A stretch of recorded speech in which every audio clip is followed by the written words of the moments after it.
Hello বন্ধুরা, এর দেখো আমি চন্দ্রমল্লিকা গাছগুলিকে এই যে কেটে দিয়েছিলাম, এই যে এখানে কেটে দিয়েছি, এটারও এখানে কেটে দিয়েছিলাম। এখন দেখো আমার কত চারা বের হয়েছে, এই যে ভর্তি চারা। এর দেখো কত চারা বেরিয়েছে। এই গাছটাও এখান থেকে কেটে দিয়েছিলাম, এই যে গাছটা ছিল, এটা কেটে দিয়েছে, এখান থেকে চারা ভর্তি বেরিয়েছে। কিছু ঘাসও উঠে গেছে, ঘাসগুলি বেছে দেবো। আর এই গাছগুলির থেকে এখন আমি অক্টোবর মাসে চারাগুলি একটা একটা করে উঠে উঠে এক একটা পাত্রে লাগিয়ে দেব। লাগিয়ে দিলে আমার চারাগুলি খুব সুন্দর হবে। এই যে সবগুলি গাছ চারা বেরিয়েছে।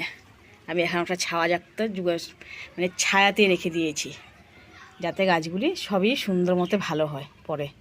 এখন তো নিলে চারাগুলি মরে যাবে রোদ্রের তাপে, চারাগুলি যাতে থাকে তার জন্য আমি ছায়া জায়গায় রেখে দিয়েছি, চারাগুলি যাতে ভালো হয়।